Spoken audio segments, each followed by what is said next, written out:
Long story short, dating men like that, dating men who see beauty and image and love, the exchange of love in partnership like that, dating someone who views it the way that your friend just exposed that he does is self-harm. Deadass, it is self-harm. Dude, where are you? Pick up your phone. I'm going to a summer party tonight, and you're obviously invited, so call me back. Okay, I love you. Bye.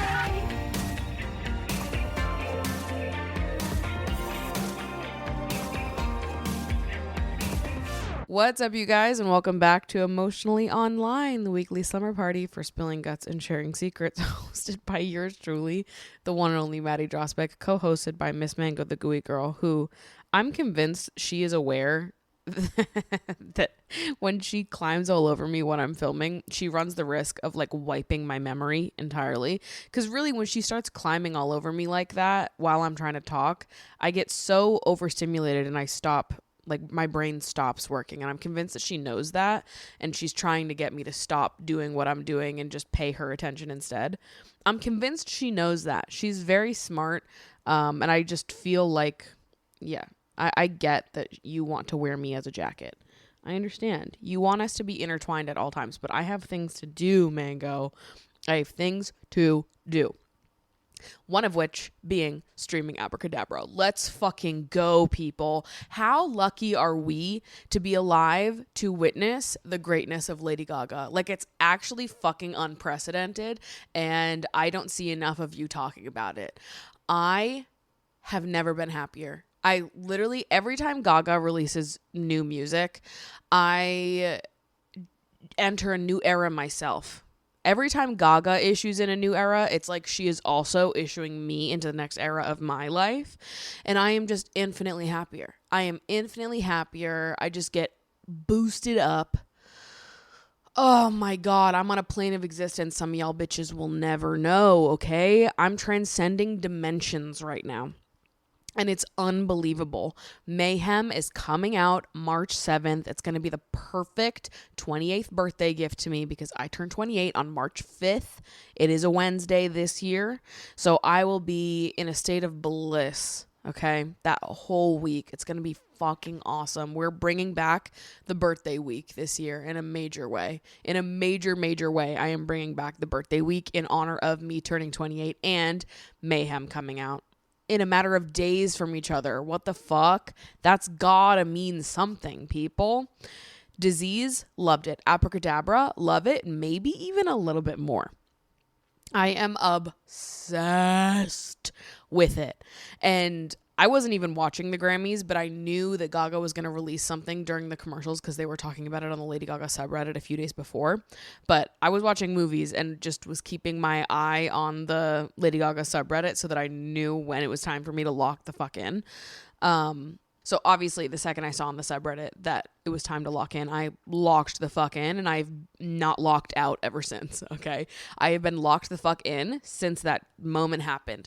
Constant streams, rewatching the music video over and over and over again. To see Lady Gaga being fucking weird again and having insane choreography, this is what I wanted. I wanted to be transported back to the time in life where Gaga would release a music video and then I would spend the next several days trying to teach myself her choreography. Like, we are so back.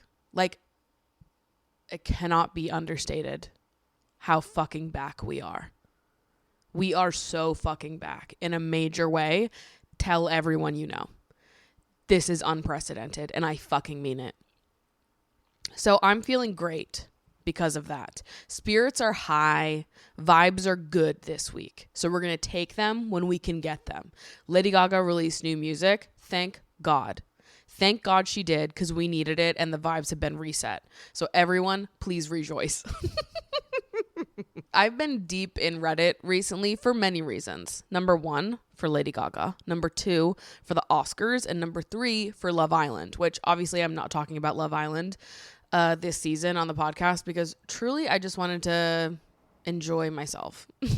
I think sometimes doing the Love Island recaps on the pod, like I have to be locked in to every episode and taking notes during every single episode when I do those things. And to be honest, I didn't want to anymore. I didn't want to take notes during the episodes. I just wanted to enjoy my favorite television program. So I have seen the messages and comments from people being like, where are the Love Island recaps? I'm so sorry. I'm not going to do them this year. I know. I'm sorry. I want to enjoy my show, really. I just want to enjoy my program freely. But if you join the Lover Girls Discord, there is a room where we talk about Love Island UK, and I'm very plugged in over on there because I do love talking about Love Island. But doing all the planning and the editing of the photos, it really is a whole task, and I just don't feel like doing it anymore. So I'm not going to. But anyways, the point of me bringing this up was to say that I have been deep on Reddit these past couple weeks. And I already held this opinion about many Reddit users, but some of you are deeply fucking weird. And I feel we should say it more often. Like, there is a difference between being someone who loves a little bit of drama and hot goss, okay? Guilty, all right? I am nothing if I am not a lover of a little pop culture drama, hot celebrity gossip, you know, the going-ons, internet culture, all these things, reality TV, the nonsense, the meaningless bullshit drama that literally impacts no one and nothing. I love this shit too. It's a great way to unplug my brain, to focus on this shit that doesn't matter at all whatsoever. I've always loved pop culture and the drama and, you know, the juice and tea behind it all. Completely. To me, there is a huge, monumental difference between being a lover of a little bit of drama and being a snarker. If you are on Snark Reddit, you literally need to be lobotomized. I'm not fucking kidding. You guys are completely gone. The way that people behave on those snark subreddits is actually bananas. And it's extra bananas because they seem to be blissfully unaware of the fact that they have lost the plot entirely. It is so fucking weird. It is so fucking weird to dedicate your spare time to being a hater to that degree, right? A lover of drama is one thing. A snarker is a totally different ballgame. You need therapy stat, okay? I need you to screenshot the shit you've been writing and show it to your therapist and see what they say about it because you are unwell. It's just crazy the lengths people take it. You could just be a normal consumer of pop culture and reality TV drama, but instead you take it to like places unknown. And the Love Island subreddit is usually pretty tame for the most part, just people discussing the show. But sometimes people get a little cuckoo bananas on that shit, okay? And then I feel like a lot of times because of the subreddits that I am viewing, snark subreddits will get pushed to me. So even if like the main Love Island subreddit is behaving fine, I'll get pushed other subreddits that are like related topics of people behaving way fucking worse. It's just like unbelievable to me that these people get online and they feel so like self-righteous and holier than thou that they will go on the internet and talk about people that they do not fucking know and say the nastiest, unthinkable shit and then log off and be like, and I am so smart and really have my finger on the pulse with this one. Like, get a fucking hobby. And again, this is coming from someone who is pro indulging in a little bit of drama and a little bit of goss, okay? I'm not going to act holier than thou and act like I'm so far above that. I think that's stupid. None of us are above that. We all love a little bit of goss, okay? You can't deny it. You can't deny it, and if you do, I think you're lying. There's a line, though. There's a line where you start to be like a fucking freak about it. And really, I just think that we should be shaming people more loudly that are fucking freaks about it. You know, like it's one thing to go talk on a Love Island subreddit about how fucking crazy the Ekin and Curtis situation has been. And like how bananas those scenes were of them fighting and then all of a sudden they're making out and it was like, whoa, was it just the edit that made it look that weird or was it actually that fucking weird? And then you see all the other cast members like, the last 10 minutes of my life were the weirdest I've ever experienced. And I'm like, no, okay, it was just like that. It just was that weird of an interaction. It's one thing to go on those subreddits and be like, this is bananas, and like such good television, and Ekin and Curtis are acting like 16-year-old theater kids that believe their life is a movie, and it's fucking awesome. And this is terrifying, and I was terrified by the heart rate challenge. I was shielding my eyes. It is bananas the way they're behaving on television, okay? I am enthralled, and I am impressed, and I am amazed, and it is crazy, and I want to talk about it. And also, it's such good TV, and I'm so glad it's happening. I love talking about Love Island. It's one thing to go on those subreddits and be like, we need to talk about how crazy this was. And another thing to go on that subreddit trying to like psychoanalyze Ekin and Curtis and offering like really nasty, baseless critiques on who they are as human beings, which you don't know them, by the way, if any of you needed a reminder. To make assumptions about their personal lives, their families, their friends, all because you didn't like how some scene played out in Love Island, or you think they're really weird and cringe or whatever it is. You are bothered by some part of them, and you go beyond just like the, oh my God, this is crazy, let's talk about it, you guys. And you go to like digging into them and like spinning these narratives that you're just cooking up in real time that are super like unempathetic and just nasty for no fucking reason. You are weird. Like, you are actually so weird in a really bad way, okay? Because I love weird people, and you are weird in a bad way. But you see it all the time in subreddits like that. Like, the snarkers are getting out of control. Out of control. And also, I think often a lot of people in these subreddits, particularly when we're talking about like major celebrities or people that are super in the public eye, not like Love Island reality TV stars, but like think of any major celebrity. Some article about them comes out, some piece of gossip. I think we've seen it a lot with like Ariana Grande and Cynthia Erivo in the last year specifically, where people will say something about them. There'll be an article that comes out, a TikTok will go viral about it, and people won't, it will be like completely lacking of any nuance whatsoever. And people actually just take all of it as being fact. They watch like a 25-second critical TikTok about a major celebrity and they just adopt it as being like a truth about this person's character. Now, I don't fucking know her. I can't confirm nor deny if any of these hypotheses about Ariana Grande are correct or not. However,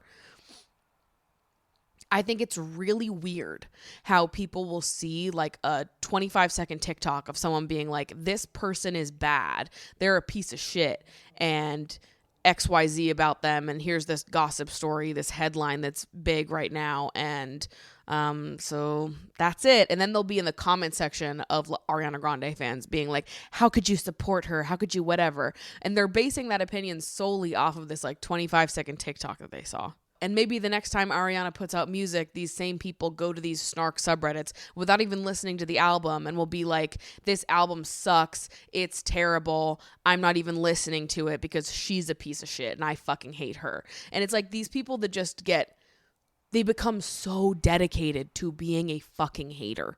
It is very weird. Even if all of the negative headlines about Ariana, and this, I'm just using Ariana as like a random example of someone I've seen this happen to in recent memory, but I feel like this happens a lot with like every celebrity ever. Even if all of the criticism about Ariana Grande is true, number one, that doesn't mean that you know her or that you are the expert on like her morality as a person. Number two, it doesn't mean that she can't change or be different or learn or grow. And number three, it doesn't mean that you are somehow absolved of how deeply fucking weird it is to dedicate your time to being a hater towards every single thing she does, regardless of if you actually have an opinion about that thing or not. You didn't even listen to the album. How do you know if it sucks or not? You don't care. You just hate her. And you've committed yourself to taking up residence in these snark subreddits where people just spew out, vomit up the same nonsense to each other, rile each other up, and half of it is not even based in truth. It is really weird. It is really fucking weird. And obviously there are snark Reddits for every celebrity under the sun. I'm just using Ariana as a random example. I have no personal opinion on that. I don't know enough about it. I'm not saying that she is good or not good. It was merely an example, okay? Point being that snark subreddits are actually fucking deranged. People that use them and comment on them and consume them are deranged.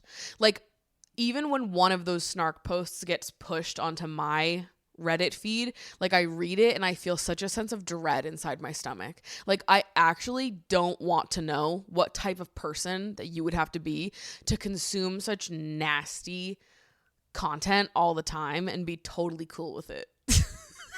You know? And that's coming from someone that appreciates a little bit of drama, you know?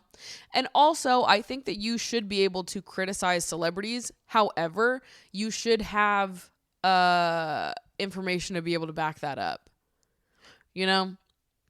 And also, I think there's a normal person way to talk about it.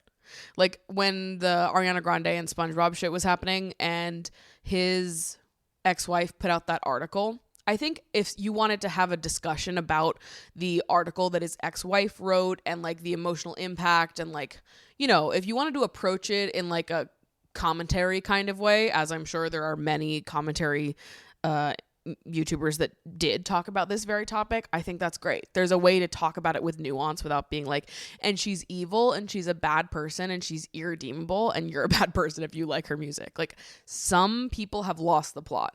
And nuance is dead, and yeah, people want you to be all good or all bad, and it's really weird. So anyways, that's been on my mind a lot this week because I've been deep in so many different Reddits for Gaga, for the Oscars, for Love Island, and I feel like more and more posts from snark Reddits are being pushed to the tops of my feeds, and I think these people are bizarre, deeply.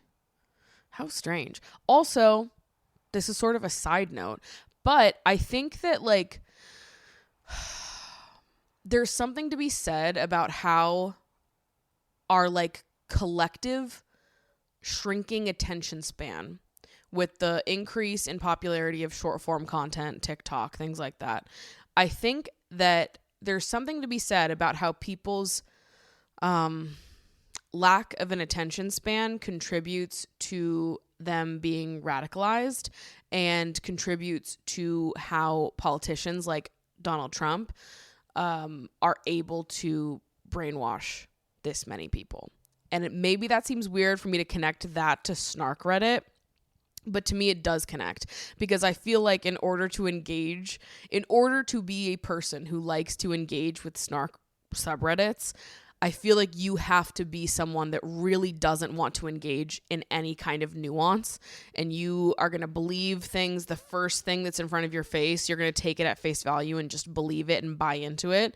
And then you're like ready to, I don't know, engage with passion and be a full-time employed hater for no fucking reason off of like a 20-second TikTok. If you're the type of person that is susceptible to that, you're that allergic to nuance, you are like a perfect recruitment for these conservative grifters who just want people that are fucking brainless that they can rile up and then indoctrinate.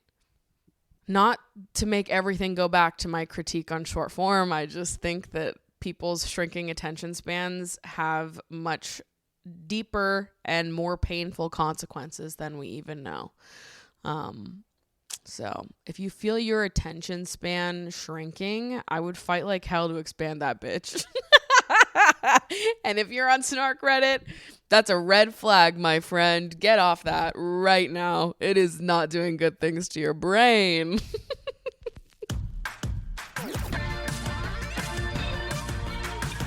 All right, audience submissions. Let's crack open this box. Hola, Maddie. I'm currently re-listening to I Know What You Did With My Boyfriend, episode 71, and I'm on the part of the episode where you're talking about feeling fetishized as a fat woman. I myself am a fat lover girly, and like you, turning 28 in March. Unlike you, I have very low self-confidence. I can act confident and pretend to be okay when I'm belittled and judged by fatphobic asswipes, but on the inside, my heart is soft. The most recent situation I was in, a man who I thought was a friend told me in short that I have to lose weight to date. He also went on to tell me that I needed a glow up and asked the question, would I rather have a man who accepted me the way I am or one that would date me when I'm skinny? The answer to that seems obvious. With heavy negative connotations on a man accepting me as I am. Oh, I need a gun. I was honestly stunned by this whole conversation because, as always, I didn't fucking ask, nor did I bring up my weight. We were exclusively talking about dating. He had to, of course, add that he preferred healthy girls and compared my fatness to smoking and how he wouldn't want to be dating someone like that. Hello? He proceeded to say he would help me lose weight and I could start now, all while he removed my bowl of food from in front of me. I was gobsmacked. Me too. What the hell? I was so in shock, but luckily my bestie was there and defended me and took my food back. I was silent the rest of the night, and when we parted ways, my friend pulled me aside so I can vent and get it off my chest. She reassured me, of course, that everything he said was wrong. Herself being skinny, she has never been around men who speak like that and has never witnessed it. So in the moment, she was also stunned by the shit he spewed. Now, I don't care about how he perceived me, nor do I think anything he said was right, but that shitty voice in my head was validated by the things that he said. That voice that says you'll never date while you're fat, men don't think you're sexy, they think you're available and insecure enough to fuck them, and plenty more messed up things. I've done so much work in therapy, so I immediately picked up on my urge to cope with unhealthy habits like binge eating. I acknowledged those feelings, but didn't let them become reality. Although I know he was wrong, I've always felt and have been treated in the ways that would validate those ugly thoughts I have about myself. I've never been in a relationship, never been kissed by a man that I wanted to kiss, never been treated tenderly. Is it wrong to want a guy to tell me I'm pretty and lovable and to treat me accordingly? This often feels like I'm sleeping with my biggest nemesis. So, oh my God, I believe that this man needs to have some spells cast on his ass or something because, what the fuck? I'm glad that you also seem to be well aware of how totally unacceptable that is to speak to another living, breathing human person in that way, let alone someone that's supposed to be your friend. I'm so glad that you're aware that that's fucking bananas, cuckoo, crazy bonks. 'Cause it is. And I'm also so relieved to hear that you had a friend with you that stood up for you in that moment and that comforted you in the immediate aftermath and let you vent and called out directly how fucked up it was. That is so meaningful. And thank God for women. Thank God for friendships with other women, being able to connect with and be supported by and defended by women that really truly see you and respect you. How beautiful and wonderful that we get to experience that in our lifetime. That is awesome. I love that your friend showed up for you and supported you in that moment, because it is deeply fucking shocking when people say shit like that and people reveal themselves as being such fatphobic, hateful losers, despite the fact that they, up until that point, had acted like someone who cared for you and was your friend. And now you know that they are not your friend, because friends don't talk to each other like that, and friends don't hold these fucked up, nasty beliefs about each other underneath the surface that randomly bubble up one day like that. How deeply unacceptable to talk to someone like that, and how wrong he is about you. How truly wrong he is about you. And I hope that that is the major takeaway from all of this, is that not only was it mean of him to say those things, and not only should he have never talked to you in that way, not only was it wrong for him to say that in an emotional sense, but he's also just factually wrong with what he said to you. It is wrong. It is not based in truth. It is nasty. It is mean. It is untruthful. And to ask someone the question of would I rather have a man who accepts me the way I am or one that would date me when I'm skinny, while placing negative emphasis on the idea of someone accepting you as you are, you have to be like deeply fucked up to look down on the idea of someone that you love accepting you the way that you are. You have to be like deeply troubled as a person to find a way to spin your lover accepting you in a negative light. You have to be deeply fucked up to do that.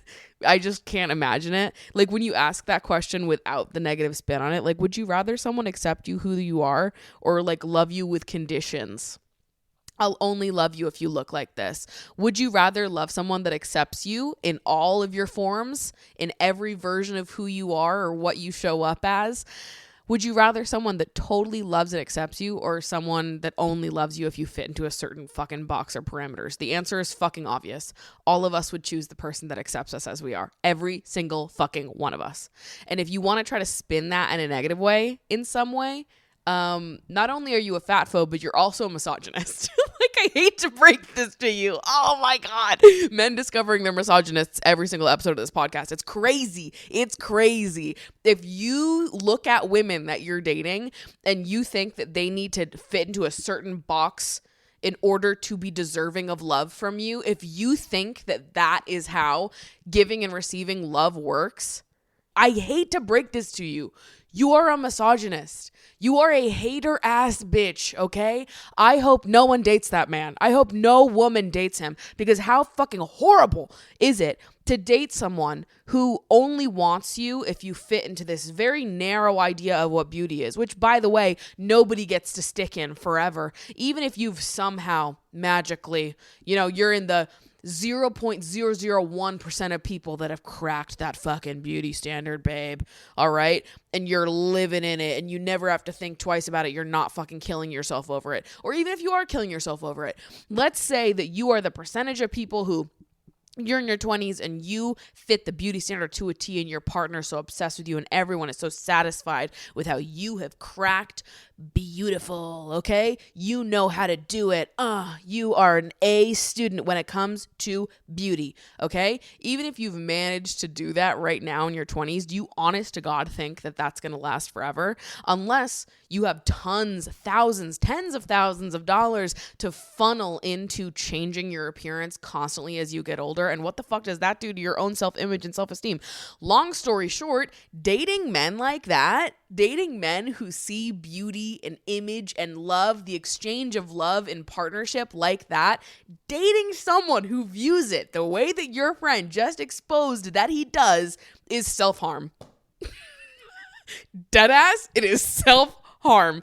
Dating someone like that sounds miserable. Miserable. Karma will get him. Karma will get him, and in many ways, karma already has got him, okay? Because clearly his brain is in the trenches all on its own. All on its own is in the trenches, all right?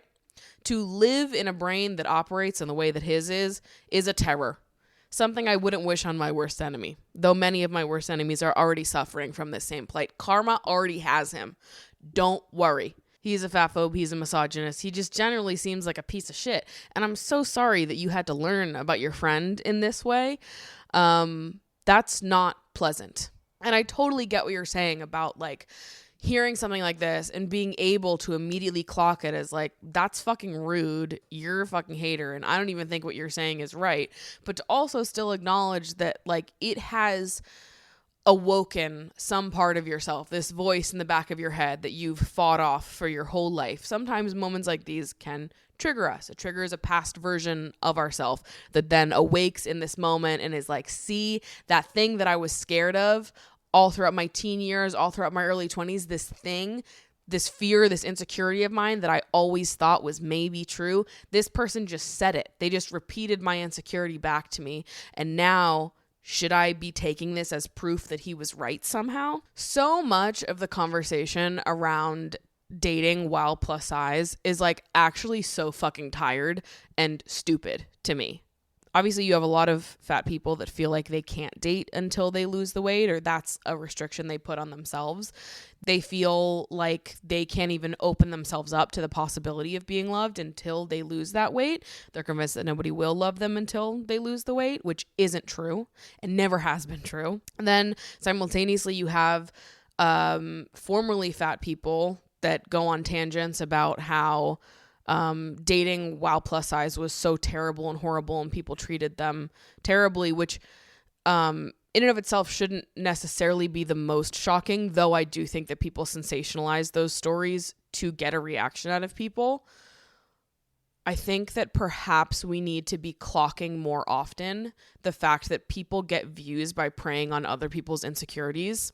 So, like, is dating while plus size going to be completely empty of any conflict? No, of course not, because fat phobia is real, and we're all very aware of that. It's not, like, groundbreaking to learn that some people treat fat people shittier for no reason other than they're fat. That's not crazy. That's not groundbreaking.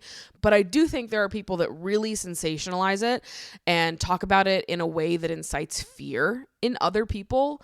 And just adds to this narrative of like people fearing their body changing, because if my body changes, then no one's going to love me. And when formerly fat people get online and they're like, it was so terrible and so bad and it was in the trenches and I never want to ever again because I think that's wrong. And I think it, again, fuels the same narrative of, you know, people fearing their body changing in any capacity or thinking that they can only be worthy of love if their body looks one specific way, which isn't true. That's not to say that there aren't shitty people out there that would believe that or that would treat you like that. For sure, there are shitty people everywhere. Your friend being an example of this type of mindset, this type of behavior. These people are real. They exist. We've all encountered at least one of them in our lives, right? But to think that those people are everyone, or even that those people are the majority, I think is wrong. I think it's just wrong.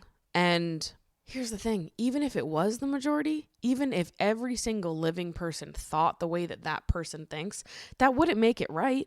And that wouldn't make it your cross to bear, or that you had to change to conform to fit what these shitty people think. I think we're allowed to have our own opinions and our own reactions to these people, to look at them and say, you are shallow and fucking mean.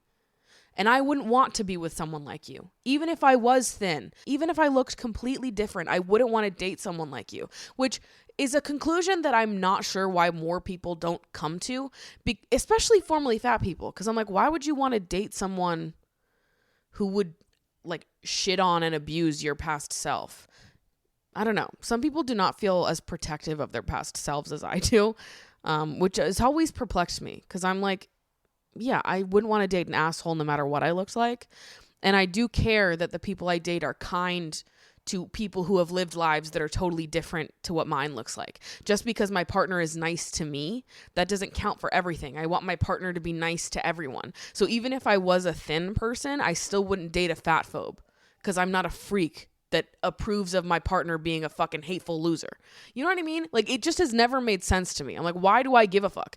I know that these people exist. I know that these terrible, horrible people are all out here. It's not shocking. We know fat phobia is real. However, no matter what I looked like, I would not want to date that person. So why does it matter that they're not attracted to me? Because no matter what I looked like, I wouldn't like them. And I think my opinion matters more here. Why do I give a fuck about appealing to these people that I don't actually care about? But the thing is that I think a lot of time, because growing up plus size, all of these messages are sort of drilled into your head by the media, maybe the way that you were treated growing up, if you were bullied in school. You learn about your body and about how people are going to treat you and respect you because of what you look like.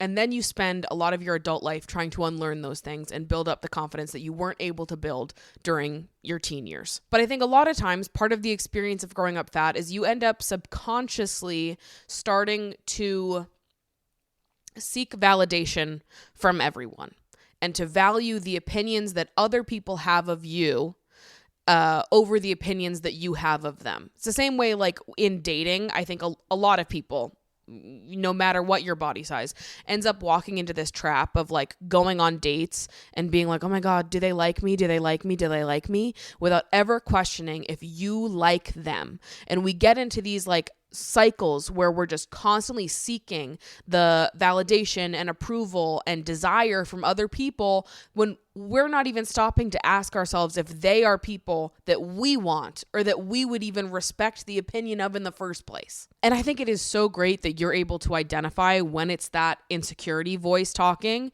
and when it's actually your own. Because I think identifying the difference and being able to call out when it's your insecurity speaking, this voice in the back of your head, when it's that versus when it's something you should actually take to heart. Because honestly, I feel like for a lot of people, that is the hardest part.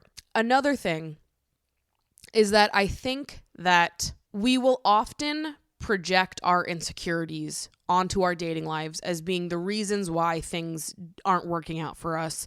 And if only this one thing was different, we would have a totally different experience. When in reality, I don't think that's true. Looking at my own dating experiences, have I had a lot of shitty dating experiences? For sure. I've talked about a lot of them on this podcast. But when I talk to my thin friends, they have all the same stories to tell me.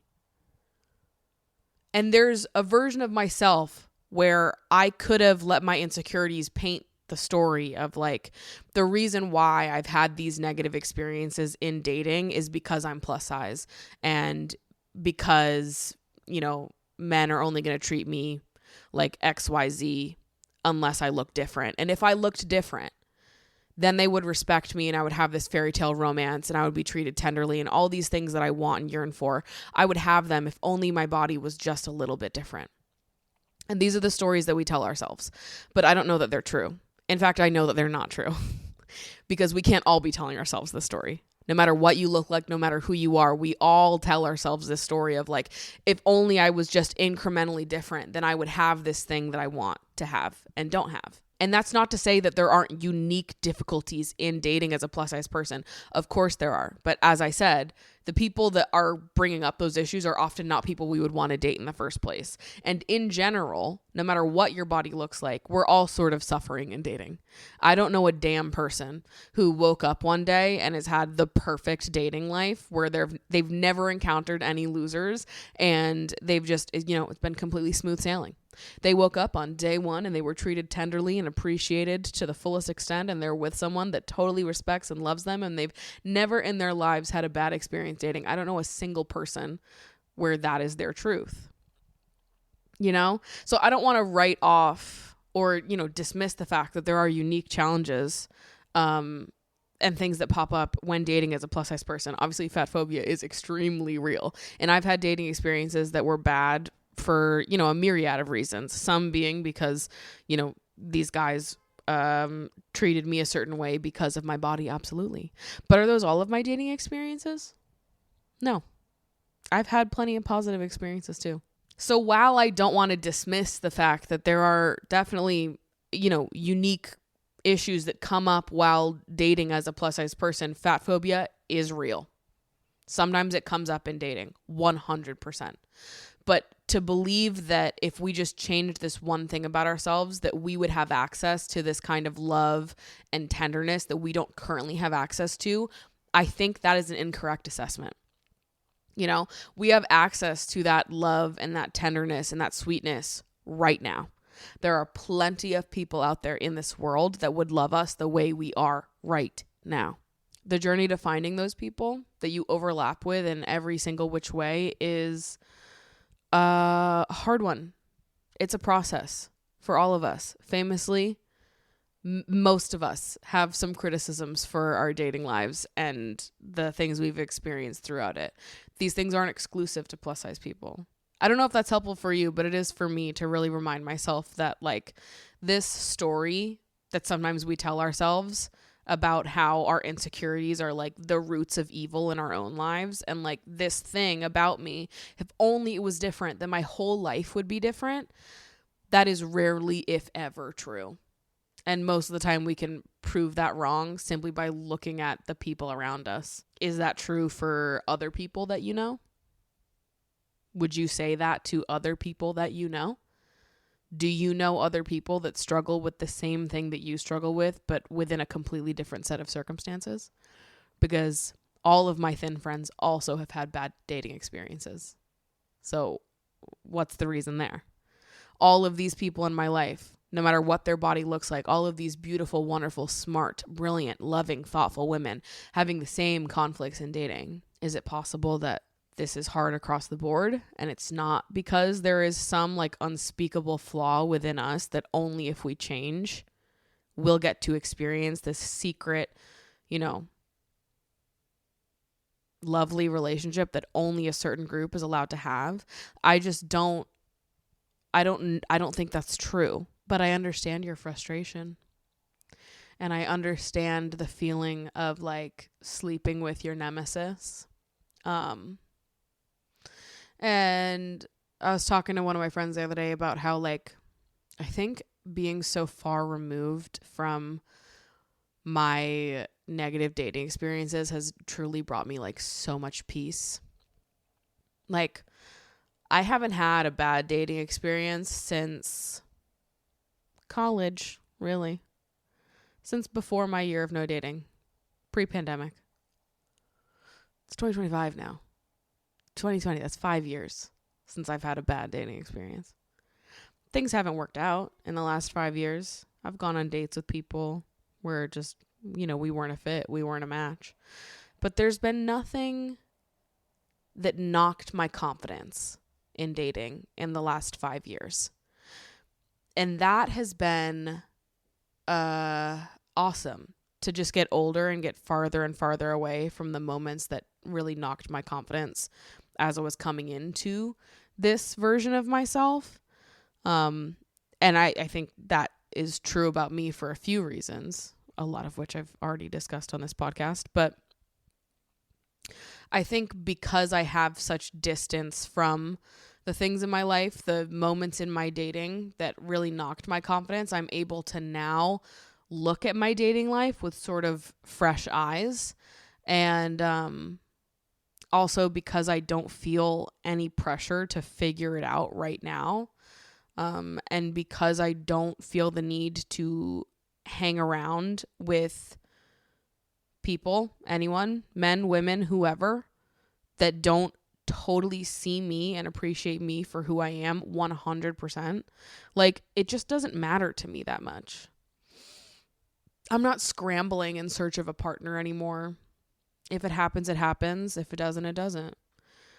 I know what I bring to the table. I am beautiful and I am sexy and I am a damn good time. All right.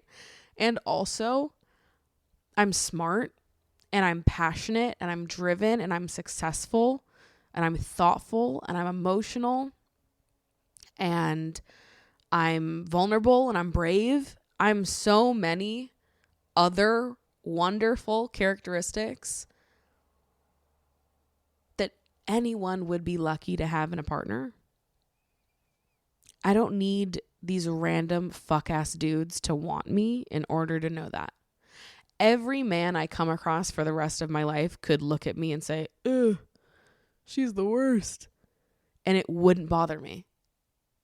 And I would look at them and go, your loss. I know something that you don't know. And God, it sucks that you don't know it. It's like I have access to a secret, right? I know how awesome it would be to be loved by me. I know this. I feel confident in it. I feel confident in what I bring to the table. I'm not concerned with whether or not these random dudes want me or not. Do I want them? Most of the time, no. So, to me, it's sort of like, I don't need to appeal to everyone. I don't even want to appeal to everyone. I don't need to be understood or desired by every single person. That's not my goal. That's not my MO. I'm looking for someone that totally fucking sees me and gets me and loves me as I am today, but also could have loved me 5 years ago, could have loved me 10 years ago, could love me 5-10 years from now. I'm looking for a kind of love that these people truly will never experience in their lives. So if they don't get it, that's okay. And again, I don't know if this is helpful to you. I don't know. This is just what works for me, or I guess how my mindset is. And I do feel like the more far removed I've gotten from my negative dating experiences, the easier it's been to like really believe this shit and like adopt it into my life. The more I know this is fucking corny and it's annoying. I get it. But also, this is something that rings true for me.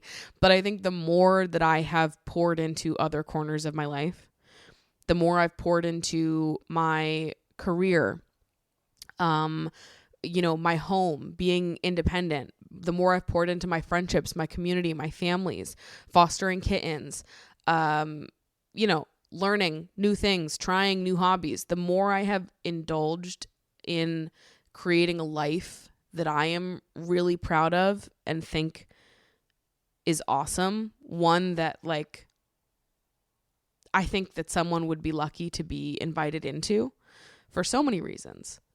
And I think the more I've focused on that in living a beautiful life, doing things that inspire me, being creative, and just pouring into my own community, the life that someday I will share with another person in an intimate way, the more I've poured into that, I also think the less I've cared about appealing to every single person or being desired by loads of people.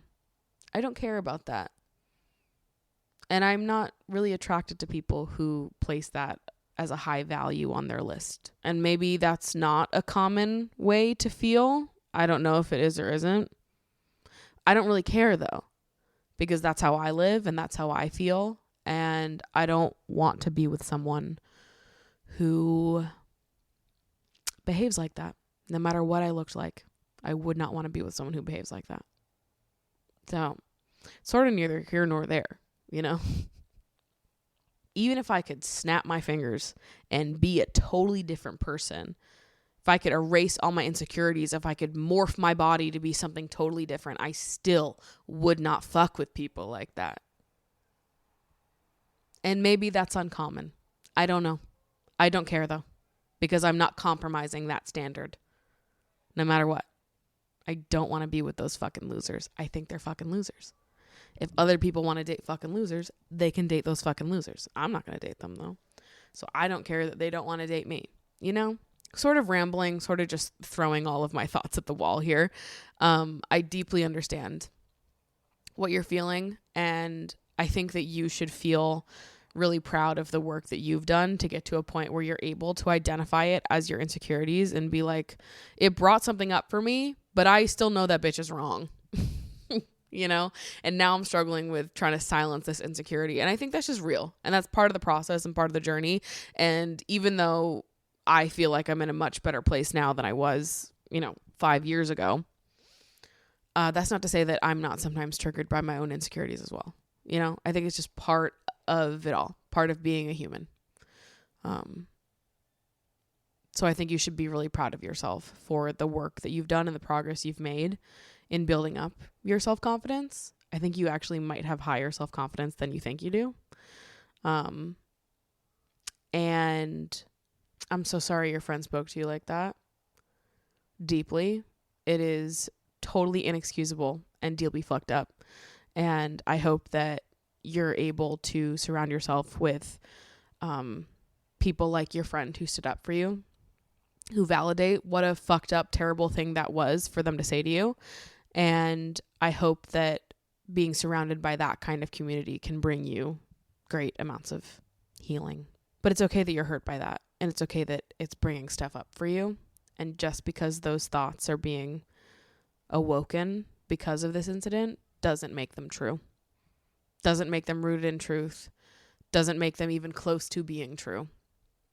And I empathize deeply with your desire for this tenderness, to have someone be just totally about you and to give you this like sweet, precious, fairy tale type love that we all dream of, that I dream of all the time, constantly. And there was a period in my life where I was really bothered by the fact that I hadn't experienced that yet. And I searched for reasons within myself, things that I could pinpoint it on. The reason why I haven't experienced this is because I'm too this, I'm too that. If only I changed this, I changed that, then maybe I would have this. I get it. It's hard not to do that. And also, Just because our brains are capable of going into that thought spiral doesn't make it like rooted in any kind of truth.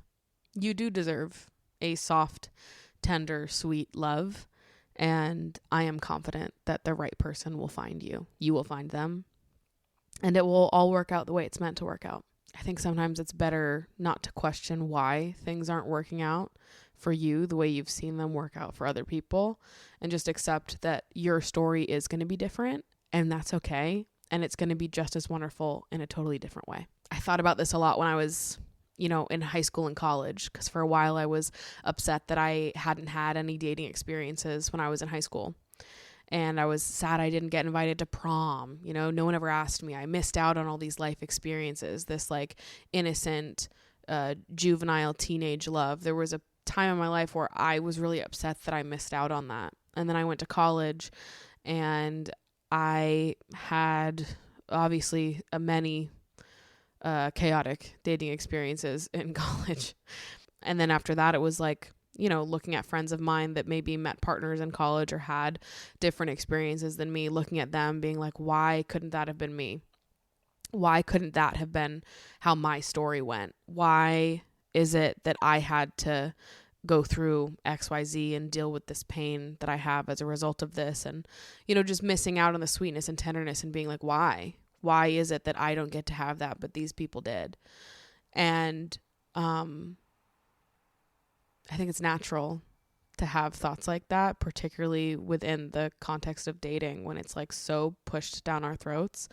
So yeah, I didn't have whirlwind teenage romance. I wasn't asked to prom. I spent a lot of college experimenting with a lot of men who were so wrong for me and just generally being underappreciated. But I sometimes just feel like if we were able to look at our lives from a bird's eye view, if you talk to me 50 years from now, if I look back on all of this and say it all worked out the way it was meant to, because being single all throughout my high school years allowed me to get to know myself on a deeper level, maybe younger than other people did. It allowed me to indulge in myself and my creativity. It allowed me to go off and move to New York without the baggage of a teenage relationship coming with me. My experiences in college let me learn so much about myself, and I went through a lot, some of which I wouldn't choose to relive, right?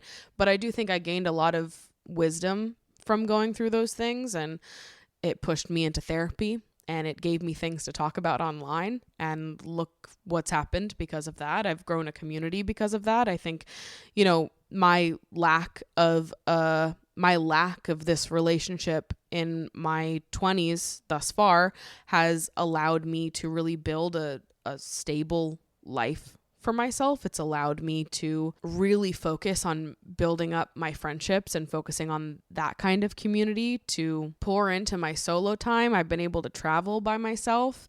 And, there's so many things that I've been able to do because I had this extra time and space to dedicate to myself. And that's not to say that I couldn't also be doing wonderful, amazing things if I was in this, tender, amazing relationship.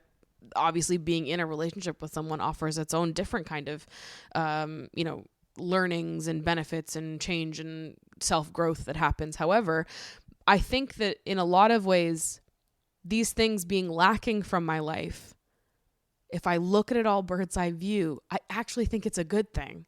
Even now, looking back at myself in high school, I think it's a great thing that I never dated anyone in high school. I didn't think that at the time. I didn't think that in college even. But now looking back, I think it actually helped my growth as a person a lot. And I think about this in so many sections of my life, even looking at my career and how I made YouTube videos for 11 years before anything kicked off for me. 11 years before anything kicked off. 12 before I did it full time, or 11 and a half, technically. And there were so many times throughout that where I was so frustrated and so upset and got so discouraged. And looking back at all of it now, I think it played out exactly the way it was meant to. I went through college. I got a degree. I had 2 real big girl jobs, working, desk jobs post college. And I think getting that experience in the industry And I think getting that experience, having my degree and also having 2 real life job experiences before working for myself, I think that gave me necessary perspective and experience that now makes me a better business owner, that makes me a more skilled entrepreneur, that allows me to show up in my current job better. It allowed me time to develop my creative style and passion, and also allowed me to get good at dedicating myself to something without this immediate affirmation and praise. I don't need those things in order to continue creating now. I never learned that, the audience applause was the thing to strive for. For so many years, I did this without that. And at the time, I just wanted to be a YouTuber. I wanted to be able to create this and have people watch it and love it. And I got so frustrated that it wasn't happening on the timeline that I wanted it to happen at. But looking back at it now, it's better that it worked out the way that it did, because I think I am better because of it. I'm better for it. And I think now I just sort of see my dating life in a similar way. I think it will work out the way that it's meant to work out. And I think when it does, and, at the end of my life, when I'm looking back at everything, I really believe it'll all make sense to me. Why things shook out the way that it did. That doesn't mean that everything's perfect or that no bad things or wrong turns ever occur, right? But I just think that you end up where you're meant to be no matter what. And maybe this is me getting a little bit spiritual, but that is how I feel when I think about it. So anyways, I hope that something I said was meaningful to you. I know I kind of went off on a tangent there, talking about lots of different things all at once, but that is how my brain sorts it all out when I think about it in the context of my own life, because I have similar insecurities to you. 100% I do. And sometimes they come up. You just got to get good at calling them out, which it seems like you are. And then sort of reshaping and slowly changing your beliefs about yourself and how lovable you are and all of those things over time. And it is possible. It just takes work. Hi, Maddie. I've been a viewer for almost 4 years now, and I love your perspectives on love, dating, and romance. I know you've shared your hatred for the way people give dating advice on TikTok and wanted to know your thoughts on how marriage is discussed online presently. For context, my boyfriend and I just hit 5 years, but we didn't even discuss marriage until last year. We've only been living together for a year and a half. Compared to most people, we've moved pretty slow, and because I have a lot of trauma around the idea of marriage, my dad has been married at least 4 times, engaged even more, and is generally an awful person who can't be alone. I'm so happy I have someone who has similar ideas to me, but it pisses me off how the world seems to have regressed in their ideas of marriage. I'm talking about people saying if your boyfriend hasn't proposed after 2 years, he's a piece of shit. Men should pay for everything, and if you have an equal partnership, your man is a piece of shit. If you wait to get married, you'll be decrepit when you have kids. My mom had my sister and me at 38, but whatever. Etc. Basically turning marriage into a game rather than a partnership. Maybe I see more of this content because I'm in a long-term relationship, and that's why it bothers me so much, especially since I've encountered people IRL with these beliefs. I know some of this advice comes from a place of hurt for some women, but I think it can be dangerous. If you've seen any of this content, what are your thoughts and perspectives on it? Yeah, I totally agree. I think that a lot of this content fits into the category of just reductive, totally void of any nuance short form that gets passed around and perhaps spread more wildly because it is in some parts rage bait. Though I think a lot of people do hold sort of regressive opinions and shit like that, I also think it's worth noting that a lot of these creators are aware that it's an inflammatory subject. When people have these hard and fast takes, or even when they just say something insane, if your man hasn't put a ring on it by the time you hit 2 years, break up with him, that gets views on the algorithm because people have such intense reactions to it. So I think in part, yes, criticize the people that are making this content, and also don't take it 100% to heart, because a lot of it is just people playing into the fact that they know the algorithm will pick that up and it'll blow up because so many people have very passionate reactions to topics like this. With that being said, are there people who just genuinely believe shit like this? Yeah, for sure. And again, I think that it's like a really reductive way to view relationships. And ultimately, Mango, again, she's wiping my brain right now. I'm trying to talk and she does this and I'm like slowly losing all thoughts that are inside my head. Hold on. Honey bun, I love you so much. Can we relax? I love you so much. Please calm down. What the fuck was I saying? Right. So, yes, there are some people that genuinely believe those things, that are like genuinely being so dead ass when they're like, if you don't have an engagement within 2 years of dating someone, break up with them. I'm sure there are genuinely people out there that believe shit like that. Most of the time, I do think they're just baiting people on purpose. But to the people out there that genuinely have takes like that are totally lacking any kind of nuance or perspective on like each individual relationship and what is best for that relationship, I fear that people with takes like that, they kind of get their own karma, because that's how you end up with someone who's wrong for you. That's like literally the formula for ending up with the wrong person. Choosing to forego living through the relationship and loving someone and figuring out what timelines work for you guys as a couple, versus being like, I need this on this day, and if not, I will break up with you. Like, that is how you end up with the wrong person, because you're acting pressed for time for some reason.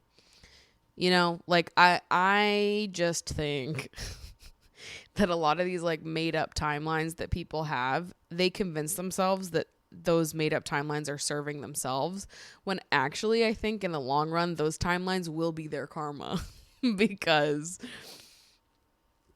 that's how you end up with the wrong person. That is absolutely how you end up with the wrong person. Any reductive one size fits all advice like that, it leaves so little room for like the complexities of the human experience in being in the true partnership with another person. I don't know if you can tell by my attitude in response to this question, but I find these people quite goofy. Like I think both sides of people are goofy. The people that do it for rage bait purposes are goofy, and also the people that genuinely believe that shit are goofy. Because to me, it feels quite obvious that they are like setting themselves up for disaster, but they seem to think that it's like, well, I'm not going to end up with a loser who won't propose to me because I make them propose to me by the time we hit 2 years. When it's like the perfect guy for you, like more appropriate timeline for your relationship could be 4 years, could be 5 years, could be 6 years, 7 years, 8 years, 9 years, whatever it is. The perfect person for you could be on a slightly different timeline. And that could have been what made the most sense for your relationship. But you've let these ideas get inside your head of like, if this person doesn't do it by this day, it means they don't love me. And you've not identified that as being like an insecurity that's been planted in your head. And now you're going to live by that insecurity, and it's going to be your downfall. And you don't even realize it. You do not even realize it. If they're being serious about it, I think a lot of it is just like a defense mechanism. Maybe they've been in a relationship with someone who really didn't value them or value their time. Their relationship wasn't progressing at all, and this person showed like little to no effort in trying to help the relationship progress. Maybe there's like, you know, lore and context to inform why they're so quick to be like, if he doesn't do it by this day, kick him to the curb, because they felt like they had their time wasted in the past. But ultimately, I do think having like a hard and fast reaction following an event like that, like I think it always leads to disaster, unfortunately. Like, that is how you end up with someone that's not right for you. There's no like right or wrong timeline for a relationship, you know? Whatever works for the both of you works for the both of you. Obviously, if you and your partner are on different timelines, you're not on the same page. That's a totally separate conversation. But like, you and your partner are on the same page. You're enjoying life together, you know, moving at your own speed. You moved in together a year and a half ago, been together 5 years. Bliss. You know, like the rush to get married is something I'll never understand, really. My friends and I joke constantly that anybody that gets married in their 20s is a child bride. And I do believe that. And I'm half joking to all my child brides watching this. But you are a child bride to me. And I love that for you. I love that some of you are child brides, but like you're a child bride. You know, like we're all on our own timelines. And I wouldn't listen to stuff like that or take it to heart, because really I do think the vast majority of it is rage bait. And people just know that it gets views. I think we should all be more aware of what people do on the internet specifically to get views. You know?